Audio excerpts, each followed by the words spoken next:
नमस्कार प्रेक्षको, C news Pune वृत्तदर्शन मध्ये आपलं स्वागत. गांधी हा विचार जोपर्यंत सूर्यचंद्र आहे तोपर्यंत या पृथ्वी तलावरनं हलणार नाही. कारण गांधींचे विचार हे त्रिकालाबाधित सत्य आहेत. गांधींचे सत्याचे प्रयोग हे त्रिकालाबाधित सत्य आहे. आणि अशा गांधी विचार दर्शनाचं पुण्यामध्ये एक मोठं संमेलन गांधी भवन येथे डॉक्टर कुमार सप्तर्षी आणि त्यांच्या सहकाऱ्यांच्या मार्गदर्शनाखाली आयोजित करण्यात आला आहे. त्याविषयीची माहिती देत आहेत डॉक्टर कुमार सप्तर्षी. आम्ही म्हणजे महाराष्ट्र गांधी स्मारक निधी या संस्थेच्या वतीने गांधी विचार साहित्य संमेलन 2025 घेत आहोत. ते आमच्या जागेतच होईल कोथरूडला. आणि 7, 8, 9 मार्च हे 3 दिवस असतील. या संमेलनाचे अध्यक्ष आहेत सुरेश द्वादशीवार आणि उद्घाटक आहेत मनोज कुमार झा, जे खासदार राज्यसभा आहेत. आणि याचा समारोप होईल तो सोनम वांगचुक यांच्या हस्ते होईल. मध्ये 2 दिवसामध्ये 8 चर्चासत्र आहेत आणि त्याच्यामध्ये साधारणतः 25 ते 30 लोक सहभागी होणार आहेत. भोजनाची व्यवस्था बाकी सर्व अखिल भारतीय साहित्य संमेलनाप्रमाणे बुक स्टॉल वगैरे सगळं आहे. तर मोठ्या संख्येने यावं आणि विशेषतः तरुणांनी यावं अशी आमची अपेक्षा आहे.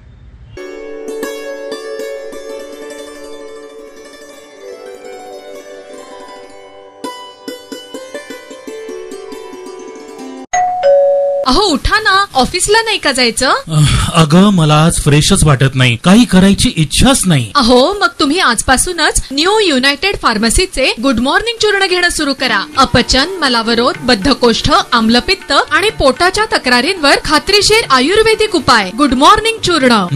35 वर्षांपासून सगळ्यांच्या पसंतीचे गुड मॉर्निंग चूर्ण औषधांच्या प्रत्येक दुकानात मिळते.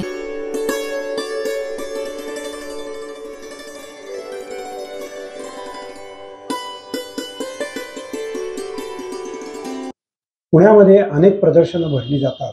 फुलांचं असतं, भाजीपाल्याचं असतं, साहित्यांचं असतं, पुस्तकांचं असतं.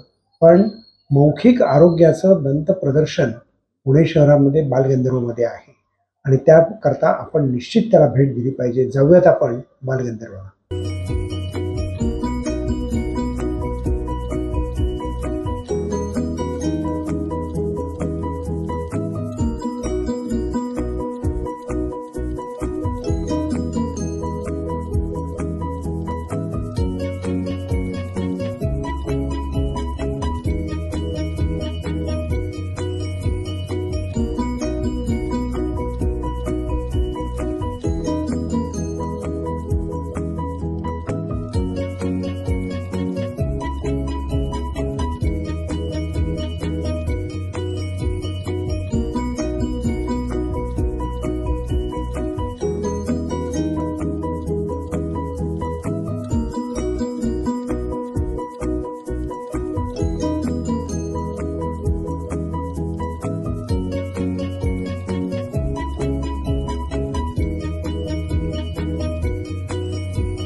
नानासाहेब धर्माधिकारी यांनी जीवनामध्ये स्वच्छतेचं महत्त्व वैयक्तिक आरोग्यात, वैयक्तिक जीवनात, समाज जीवनात आणि ज्या शहरात आपण राहतो त्या ठिकाणी स्वच्छता म्हणजेच त्या ठिकाणी भगवंताचं वास्तव्य, याकरता पुणे शहरामध्ये त्यांच्या स्मृतीनिमित्त एक मोठं स्वच्छता शिबिर राबवण्यात आलं.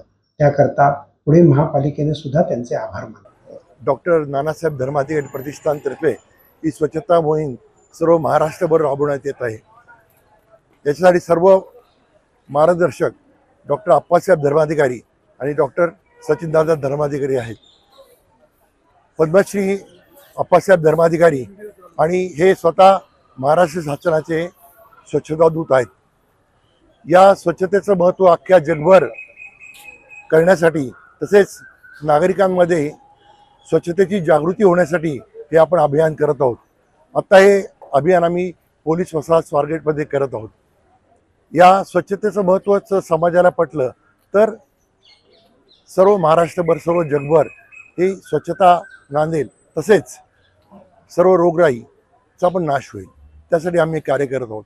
या कार्यासाठी आम्हाला पुण्यामध्ये पुणे मनपाचे सर्व सहकार्य मिळत आहेत. सर्व अधिकारी आमच्याबरोबर उभे आहेत.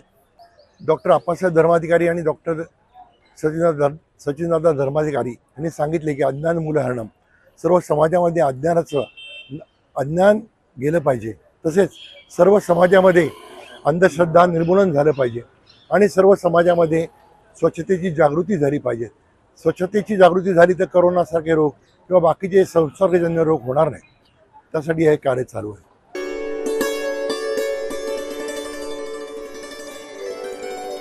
पुण्यातील स्वारगेट बस स्थानकावरती घडलेल्या निंदनीय प्रकाराकरता आज खासदार सुप्रिया सुळे यांनी त्या ठिकाणी स्थानकात भेट दिली. तिथल्या अधिकाऱ्यांशी आणि पोलिसांशी त्यांनी चर्चाही केली. जाणून घेऊयात सुप्रिया सुळे. त्यांनी संवेदनशीलपणेच बोललं पाहिजे आणि ज्या पद्धतीने ही जी घटना झाली त्याला ज्या दिशेने नेण्याचा प्रयत्न केलाय ते खूप दुर्दैवी आहे. आणि मी इथे आल्यावर बघितलं की इथून मेन रोड तर म्हणजे 50 पावलावर पण नाहीये, 25 पावलावरच आहे. पोलीस स्टेशन जवळ आहे, सगळंच आहे. त्यामुळे ही जी घटना झाली ती फार कुठे अंधारात कोपऱ्यात वगैरे अशी झालेली नाही. त्या बिचाऱ्या मुलीला प्रचंड भीती दाखवली गेली आणि आपण सगळ्यांनीच असल्या कुठल्याही महिलांवर होणाऱ्या अत्याचाराचा एक समाज म्हणून आपण जाहीर निषेध केला पाहिजे. आणि अशा मी अनेक वेळा सत्ताधाऱ्यांना जेव्हा बदलापूरची घटना झाली तेव्हाही विनंती केली होती. महाराष्ट्राच्या माननीय तेव्हा ते उपमुख्यमंत्री होते, गृहमंत्री होते, तेव्हाही होते, आजही आहेत. त्यांना विनम्रपणे विनंती करते.